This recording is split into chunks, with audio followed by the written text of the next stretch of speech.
It's Joe with the Pearl Drinks, and I'm sitting down with Tara Nurin, freelance journalist, former TV news reporter, Forbes. You also contribute for Forbes and Spirits and Beer. And part of the reason why we're here is because she's also a best-selling author of The Women's Places in the Brew House. How are you doing today? I'm awesome, thanks. And it's been a couple years. How's been the outcome or the outreach of the book? It's been like nothing I ever imagined. Some of the most gratifying responses I get are from women who haven't been in the beer industry very long, typically younger women, and they tell me how much the book has impacted them. Some have decided to stay in the industry after really questioning whether they had a role in the industry or not. Some have decided to go further and pursue a deeper, greater level of involvement in the beer industry. Because I think what happens, especially for younger women, they tend to work in isolation. They might be the only woman working in the back of the house or something. And reading the book, from what they tell me, gives them a sense of place and community and context, that they're part of something greater than themselves, which is easy to lose sight of when you're the only person who looks like you, working 8, 10, 12 hours a day. And speaking of that, you're also part of the Pink Group Society, which is also welcoming women, and you see a lot of your friends as well. Would you like to speak about that too? Are you part of the Pennsylvania chapter or New Jersey chapter? I'm part of both. I actually helped co-found the Philadelphia chapter.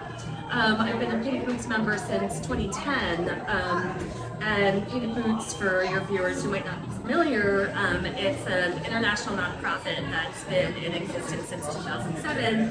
It started to help women in the beer industry network, get education, move forward in their careers, and now it has expanded to all the fermented beverages. So if you're in kombucha, if you're in cider, and they're getting into spirits now too, right? Or are in spirits as well, right? Mm-hmm. And We welcome you. You're in the spirits world as well. What's the kind of like differences or similarities between beer and spirits? Spirits has a lot more money. They have a lot more money to spend on marketing. When I go on a press trip for beer versus spirits, usually the spirits one's a little nicer. Doesn't mean it's better. And in some ways, I think the spirits industry is moving forward about being inclusive to women, maybe more quickly than beer is, because you've got some women at some incredibly high positions of power in the spirits world. You don't necessarily see yet in beer. So in some ways, I think they're setting an example. Yeah, I actually recently took a trip to Asheville, and one of the people you address in your book is Ken of the New Belgium Brewing, and I was like, oh, okay, that's a big, for me, that's a big brewery, and she's like one of the founders of it.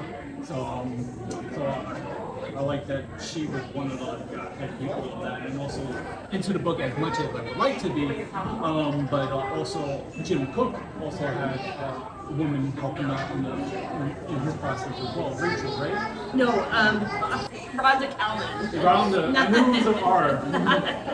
Not that. Rhonda Kalman. Yeah, and there's part of the reason for writing this book is that when you dig a little bit, you find out that there have been women in very instrumental positions throughout, the entire history of beer. But even if we're just talking about craft beer, I mean, everybody knows Jim Cook. He's on TV. He's the face of of Boston beer and Sam Adams, but Rhonda Kalman was his first employee, and she helped build the brand out, feet on street, just like he was, and was there with him for years. And those aren't names we know. We don't hear those names. So part of what drove me to write the book is getting exposure, shining a light on women who deserve to be known. In fact, I have a student who who just went to do a final project. It's at Wasatch and Squatters Brewery in Utah, and he wrote that the history was of Greg Sherb starting the brewery, and I even talk about that in the book because Melly Pullman helped start the brewery equally as a partner with Greg, but she's never been included in the history of the brewery. Oh, I think I remember that too, yeah, and so I've got this student in 2023 writing to me all about how Greg Sherb started this brewery, no mention of Melly, and I'm like, And I think that's the great thing about the book. The great thing about the book is that you bring light to these women and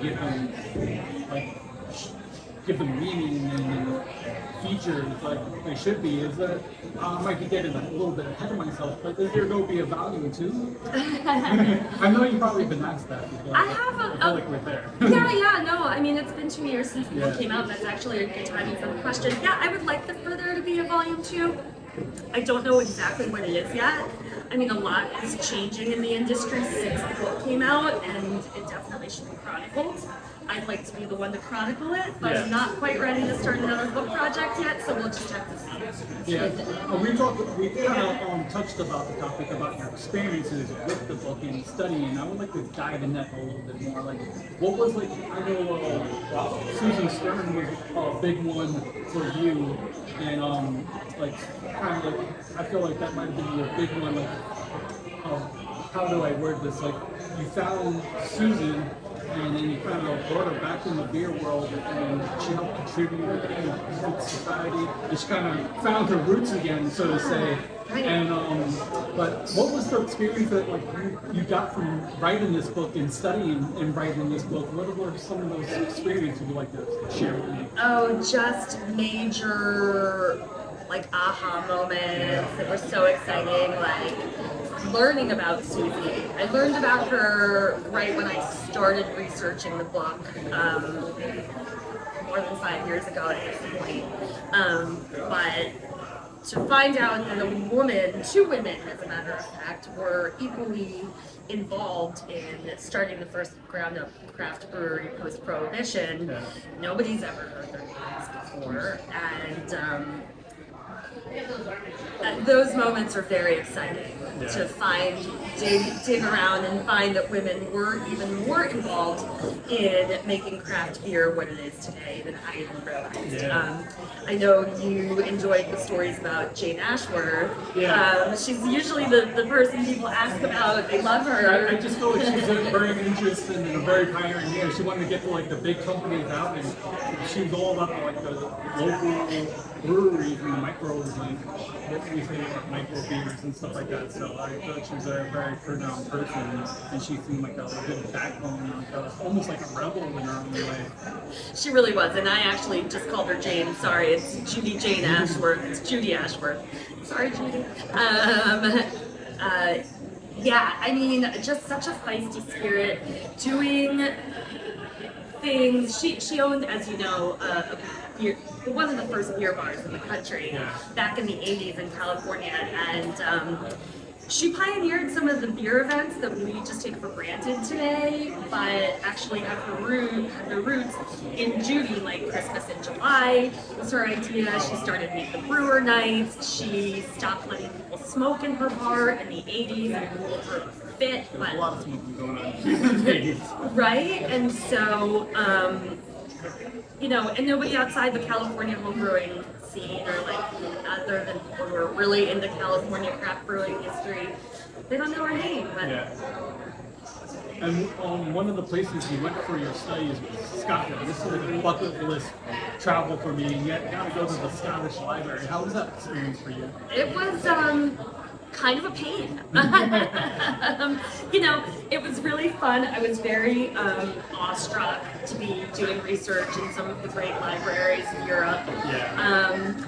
I had done my first experience like that was in Finland in the Literature Society, and that's very grand, and just not feeling beautiful. And it was like I heard the angels singing when I went and did the research in Finland. When I got to Scotland, it was very bureaucratic. It was like stick your stuff in a locker, fill out a card, we'll drop the book to you. I mean, it was great. I enjoyed it, but that one in particular was. it didn't flow as easily as I would have hoped, but I did get some information, and you know, and luckily, obviously, what I was encountering was mostly in English in Scotland, but when I would go to other libraries in other countries, I'd require a lot more librarian help, and luckily they were, you know, I don't speak Finnish, or read Finnish. And what did you gather from Finland? Like, what kind of information did you gather there? A lot of great information about ancient Nordic beverages, particularly sati. I spend a good bit of a chapter on sati, which is the ancient Finnish beverage. And I just got back from Finland, actually, where I judged the national sati competition. And a woman won for just the third time. That's awesome. Yeah. I'm a big Finland fan. I know you're asking about Scotland, but one thing just to finish up about Scotland, I went to Scotland really hoping and expecting to learn about witchcraft and the women who were accused of being witches in Scotland at that time, because Scotland has a very, I'm going to say, rich history with the witchcraft accusations, and I don't mean to make that sound like that's a positive thing, but it is a rich history. It's very deep. So I expected to, and I did a lot of research before I went, and I got to Scotland, and from talking to these people who studied Scottish witchcraft at that time in the Middle Ages and the Renaissance, the connections I expected to find really weren't there. There was not a direct line between women being accused as witches and the women who were brewing in Scotland. So that was a little disappointing. Any connection between witches and brewing? So complex relationship, as we talked a little bit about before we turned the camera on. I mean, yes and no. Throughout Europe, over, you know, the centuries, many women did brew, and many women were accused of witchcraft. So it is very likely that there was a lot of intertwining. But in Scotland, like I said, we just don't see those direct correlations in the records.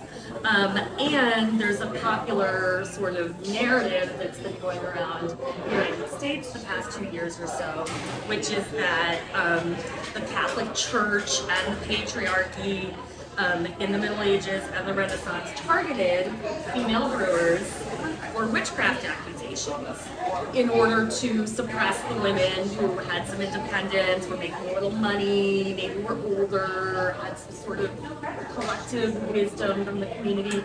That's a really compelling story that makes sense and sort of follows in a greater sense what was going on for women in society throughout those 1,000 years or so. However, the links that we are most commonly sort of pointed to, the pointy hats that women selling beer would wear in the marketplace to stand out above the rest of the crowd. Oh, well, that must mean, you know, witches that we think of today wear pointy hats. It must be the same thing, you know. The broomsticks the women would put out, the ale stakes in front of their house to show they had beer. There are all these correlations that seem like, okay, witches, brewsters, same thing. It doesn't actually check out as in such a facile way as those articles we're reading in magazines make it sound. And so those stories are inaccurate probably, because what you do find is that the timing doesn't necessarily match up, like we were saying. You know, women were wearing hats to the marketplace between, you know, this century and this century, weren't wearing pointy hats at the time. That was a depiction that came hundreds of years later. A cartoon from like Wizard of Oz, right? Yeah, they got popularized in our contemporary culture. Oh, this is the norm, sort of thing. Yeah. Exactly. So, I mean, I rely on a really phenomenal source from Ireland who's done her doctoral work on ancient women in Ireland and the UK, and is also very involved in beer. And she's dug a lot of these dates up and gone to the original sources, and it just doesn't line up like you think. Yeah. To think about it, actually one of my questions I was like thinking about, how hard was it to find a lot of this information for you? I don't think it'll surprise anybody when I say it was a lot easier to get the contemporary information than the older stuff. than the older stuff. And a lot of the really old stuff is really just educating conjecture, even now. Like, not my conjecture necessarily, but archaeologists, historians. You notice in the book, I'm very careful to say, you know, it is scientists believe, because there's so much, it goes back so far. That it just I was amazed how far it goes into it and how deep of a dive you go into it. And thank you. This could definitely be any, like if there's a beer history, this definitely would be like a forefront. So, especially if you want to dive into women history into beer, this would definitely be a book you have to read, because there's probably not many like it, right? It's the only one. Yeah, and it's crazy, and we're in like 2023, and this is like the first and the foremost. So you're definitely a pioneer in your own right as well, and I'm glad there's something up there for women and women in beer and getting into beer or whatever. That this is out there, and it could be like, oh, like you were talking about earlier, I have somebody who represents me. You know, and talking about representing you, you also have a mentor, and we didn't get into this, so this might come as a shock. Right. I'm into the world of wrestling. I'm a professional wrestler, and I do some theater. I used to do theater, Cool. It's Tara, right? I don't want to. Terry. Terry, and I don't want to do in disrespect to the last name. It's Farendor. Farendor. So, how is that for you? Like, I know being finding a mentor and leaning on somebody. How was that experience for you? What's mentorship in the beer world? That is a really good question, and I wish Terry were sitting here to answer that with us, because she takes her role as self-appointed mentor of women in beer very, very seriously. Terry is the founder of the Pink Boots Society that we were just talking about, and I didn't set out to have her become my mentor, but Terry sees so much potential in people that we don't often see ourselves. So she'll meet a woman in beer and like see all of their amazing gifts and talents that, you know, we might not be pursuing. And she kind of pushed you to write this book as well, right? She loves to say that she voluntold me to write it, and the way that went down is that we were on the phone one day. I was interviewing her for just some article or something, and she had told me in the past, Tara, you should do this. You should be a judge for the Great American Beer Festival. You should start leading beer tours in Europe. And I was like, and I remember thinking, I could never do that. I could never do that. But we're on the phone one day, and she says, literally, these were her words, Tara, nobody's written a book about the history of women in beer before, and you need to write it. You're the one. And I remember thinking, wow, well, Terry's told me all sorts of things I should do before, but I'm too scared to do them. I was younger. Forgive my younger self. And I thought, wow, a lot of people write books, and they're not even professional writers. I think I could do this. So I did, and I was, like I said, like taking a long time to write the proposal. Because it started around 2015. Around then, yeah. And I didn't really know kind of like how to formulate it. It was a very daunting task to write the proposal. So I forgot about this, but she likes to remind me. She sent me a rough table of contents to like get me started, and then after that, it was a lot easier. I thought, all right, actually that makes sense. And it didn't end up, the way I ended up formatting the book is not what she sent me, but it definitely gave me a step. And so to bring it back to mentorship, that's what mentorship looks like to me. Like, she saw that I could do this, she encouraged me to do it, she gave me some tools, she was always there whenever I needed anything. And to this day, I got home from Finland and there was a birthday present from her that she had made for me, and she's just always like supporting and cheerleading and like being such a great friend, but like as an older, slightly wiser woman. Talking about kind of your start into the beer world. You started kind of in the beer world at a young age, kind of sipping from your dad. But what was the beer that turned your life around, saying, "I want to do this, like be a journalist and write about beer and do all this fun stuff"? That's a fun question. I mean, I do remember some of my early craft beers and some of my quote-unquote whales from back in the day. Actually, I have to give a lot of credit to Harpoon up in Boston because I was in college. Yeah, so much fun. They run a really good operation, and so some of my first favorite craft beer was their Winter Warmer, actually, but it's not actually a single beer that got me wanting to write about beer. It was more that I've always liked beer, and I always have appreciated the communal spirit of craft beer that was, well, we'll get to that. But and I saw that craft beer and these new breweries could really do a lot for tourism and the growth of economies, and it was really because of that I wanted to focus on it, because I thought, hey, this is a new progressive path towards something that can really bring a lot of people together. And were you a journalist before that? I was. I've been a professional journalist since the mid-90s, and so I've been a TV reporter for 10 years in Philadelphia. My last stop was Philadelphia, and then I pivoted from there into covering beer. That's awesome. And you still work for Forks? I am no longer their regular beer and spirits contributor. No, I stepped back from that position a few years ago, but I am still writing for publications like Food Network. I do write for Forbes once in a while, and doing a lot of other But the Smithsonian, you do stuff for the Smithsonian. What does that entail?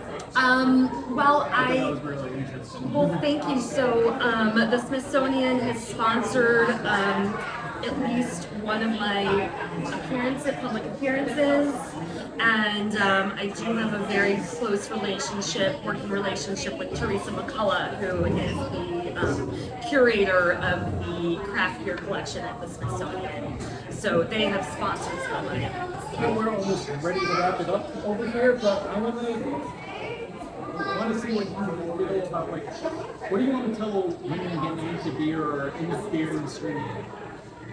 It's a great question too. What I would like to tell women thinking about getting into the beer industry is there is more than a place for you. Yes, it is a male-dominated field. Yes, maybe in some ways it'll be harder than if you're going into something that's much more gender balanced. But don't be afraid. Don't let that stop you. It can be a very welcoming place. Just be prepared, like anybody else, to work hard. You might very well, to be honest, have to work harder than maybe another applicant you're up against who's male, unfortunately. But I hate to say there's like a very sort of cynical anti-craft beer sentiment among some in beer now, and totally valid. Like any industry, there's a lot of sexism, a lot of racism, a lot of transphobia, and I and a lot of other people are working to eradicate that. I don't think that we need to throw the baby out with the bathwater, if you will. I don't think craft beer is a bad place. Some people do have had those experiences and feel like maybe it's not an industry they want to promote, but I believe in its inherent goodness, and I think Like you were saying earlier, I think definitely beer is definitely a community, and it tries to help the community around it as well, and they're very welcoming, but there seems to be a wall also as well. I was saying earlier, there seems to be beer isn't for all, but is for all at the same time. It's that fine line, and like, how do we break that line and like almost like mirror society? It kind of mirror society because society still doesn't accept all. And like, I don't know how we go about breaking it without like any like World War III or Civil War II. You know, it's crazy. You know, I think it's easy for me to say this as a cis white woman, right? I don't experience the levels of discrimination that others do. But I believe that showing up and speaking up day after day after day after day after day, that's what's going to be what pushes the industry forward. We've had some amazing breakthroughs in the past couple of years about that we're finally talking above the whisper about the difficulties that people who are not the dominant white cis male population do experience in the industry. But, you know, speak up when you see injustice, but I think that interpersonal conflict might, resolution might be the way to approach it first, instead of maybe like just blowing it up on Twitter first. Yeah, a lot of people get like phone crazy. Yeah. Internet crazy, and they express it. It's good to have those feelings, but you gotta express it the right way instead of blurting it out. Like, add hatred, add fuel to the fire. So you gotta kind of settle it down and do it in a positive way and try to make the positivity. I agree, and I understand that that's very much not always going to work. No. But I believe that should be the first. Yeah, exactly. But like, start by trying first, and I'm gonna get a lot of flack for that. Sorry. But I do that. And the showing up aspect is some people are coming in and reading each other out. The showing up aspect is that being in beer is difficult. It's not an easy job. Don't get into it thinking it's easy, but if you're a hard worker, if you're committed, don't let the bastards keep you down. Can I say that? Sure. I mean, yeah. And make sure that to the extent possible, you find other people like you to build community with, whether they're other women or other queer people or other black people or whatever, either at your brewery or at a brewery somewhere nearby. If you can make those connections, they can be really helpful to again, like, make you feel like you have a sense of community, somebody you can talk to who understands something that even maybe the best intention, like, I don't know, white, straight woman, etc., or white dude. Yeah, sometimes I feel that I'm like, I'm diving into beer world and I'm like the typical guy, like bearded guy who enjoys craft beer, and I'm like, I'm the stereotype, but I'm like, I also want to like make awareness and I know that everybody's striving for, and we're striving for that beer for all, and beer for everybody, no matter race, sex, or gender, or whatever you want to classify. I think we got to where we could be, and probably, hopefully in the future it will be. Since we follow trends and everything like that, where do you think beer is going? I know it's a loaded question. That's okay, everybody gets asked it. And everybody always wants to know. I don't think IPAs are going away anytime soon. I think fruit and sours and fruit in beer overall is going to continue to be strong for at least the next, I'd say, 3 years, maybe more. And what I'm excited to see, and it's happening slowly, is that as more people from diverse backgrounds start getting into beer, we are getting some funky new ingredients. Yeah, definitely. I have a couple Indian brewery owners who send me like chai latte, stout, like all kinds of spices. Sorry to cut you off, go ahead. but since it's on my brain, Montclair Brewery, I don't know if you've ever been there, but they do their blending, and they do some fun stuff with their stouts, and their beers really stand out. You're bringing their voice, but like I really enjoy the place. Have you ever been there? I have not, to be honest, actually made it there, but I do know them pretty well and run into So you them. mentioned the video with Denise in the book. Yes. And what's cool, as you said, they're black-owned. So Leo is African and Denise is Jamaican. And so with that kind of background, you know, it's got ingredients, you know, different, like we're looking at more and more beers with African grains in them, which can be gluten-free, which is awesome. And then think about all the amazing fruits and vegetables around and spices. Fruit in there, I can't remember the cacao or not. Usually normal, but there was some kind of one I wasn't too familiar with. Okay. And I was like, oh wow, that's amazing. So cool. Yeah, it's so cool. What are some, get a little bit lighter over here, what are some of your favorite styles of beers that you enjoy? So actually, my favorite style of beer is a Mexican stout, which most people don't know what that is. Yeah. So, if have you ever heard of or had an Aztec drinking chocolate? No. Most people haven't either, unless you live in Southern California or Mexico. So Aztec drinking chocolate is a really thick hot chocolate with like vanilla and peppers and nutmeg and cinnamon. So it's that in a beer. So it's like sweet stout with like a lot of cacao and or chocolate. Sounds like a perfect winter. Oh, so good. So good. I just want to thank you for your time. Also, thank Heights Brewery. We're in Hightstown, New Jersey. They reached out to them. They were gracious enough to give us the time. And you see, it's going crazy here, so definitely visit them on your spare time if you live in the area or if you want to travel over here. Definitely reach out to really good beer. Very nice. It's a robust porter, I think, and I'm gonna try the Baltic porter next. I gotta see which one's my next one. You're already ahead of me. But until next time, cheers.